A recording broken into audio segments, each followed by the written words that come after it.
Entonces los judíos, por cuanto era la preparación de la Pascua, a fin de que los cuerpos no quedasen en la cruz en el sábado, pues aquel sábado era de gran solemnidad, rogaron a Pilato que se les quebrasen las piernas y fuesen quitados de allí. Vinieron pues los soldados y quebraron las piernas al primero y asimismo al otro que había sido crucificado con él. Mas cuando llegaron a Jesús, como le vieron ya muerto, no le quebraron las piernas. San Juan capítulo 19 versículos 31 al 33.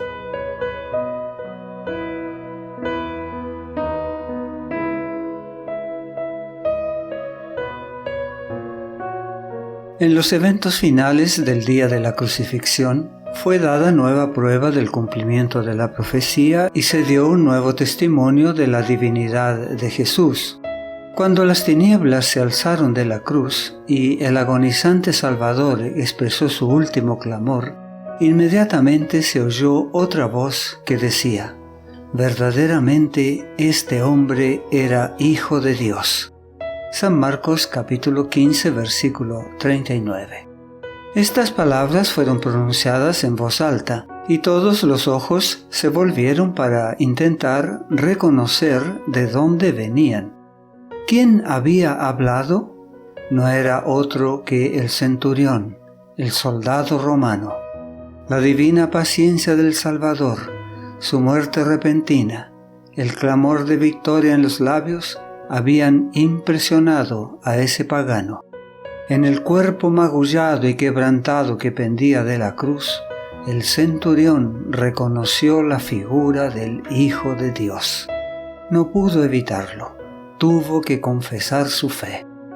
En el mismo día de su muerte, 3 hombres que diferían ampliamente el uno del otro habían declarado su fe: el comandante de la guardia romana, Simón, el que llevó la cruz del Salvador, y el ladrón que murió en la cruz a su lado. A medida que avanzaba la tarde, una quietud sobrenatural se asentó sobre el Calvario. La multitud se dispersó, y muchos regresaron a Jerusalén con un gran cambio de espíritu por lo que habían visto ese día. Muchos habían acudido a la crucifixión por curiosidad y no por odio hacia Jesús. Sin embargo, habían creído en las acusaciones de los sacerdotes y consideraron a Jesús como siendo un criminal. Bajo la influencia de la excitación general, se habían unido con la muchedumbre en sus burlas contra él. Pero cuando la tierra fue envuelta repentinamente en una densa oscuridad, acusados por su propia conciencia, sintieron su injusticia. Ninguna broma ni risa burlona se oyó en medio de aquella terrible oscuridad, y cuando se despejó, se fueron a sus casas en solemne silencio. Se habían dado cuenta de que las acusaciones de los sacerdotes eran falsas, que Jesús no era un impostor, y algunas semanas más tarde, cuando Pedro predicó en el día de Pentecostés, estaban entre los miles que se convirtieron a Jesucristo.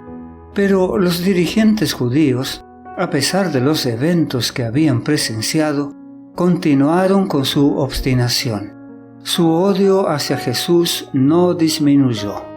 La oscuridad que había envuelto la tierra en el momento de la crucifixión no era más densa que la oscuridad espiritual que aún envolvía el corazón de los sacerdotes y gobernantes.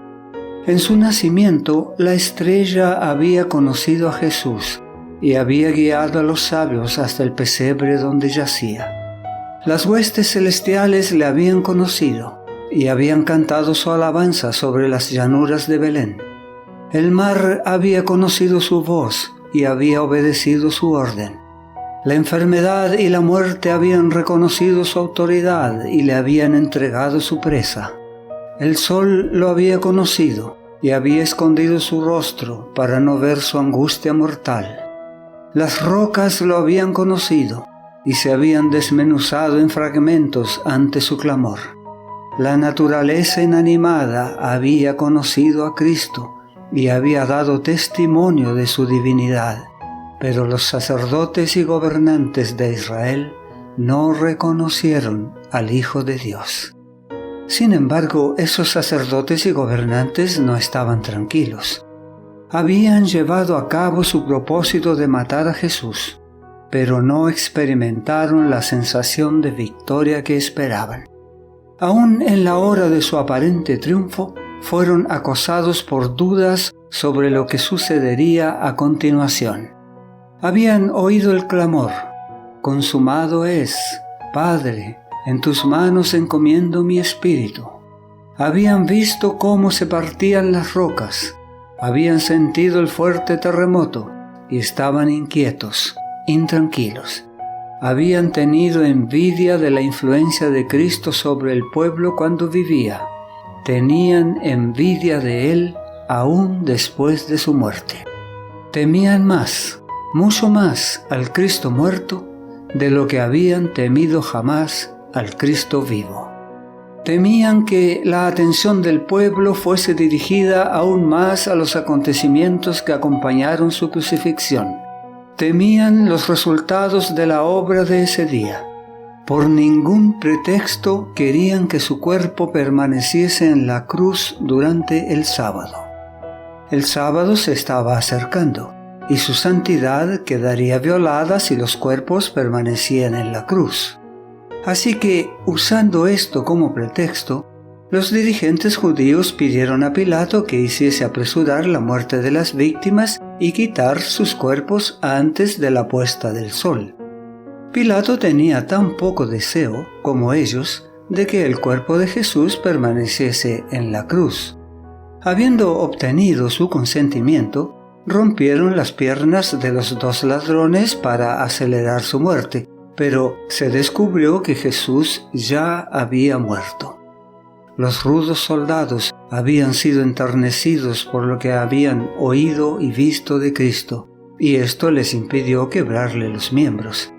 Así, en la ofrenda del Cordero de Dios se cumplió la ley de la Pascua.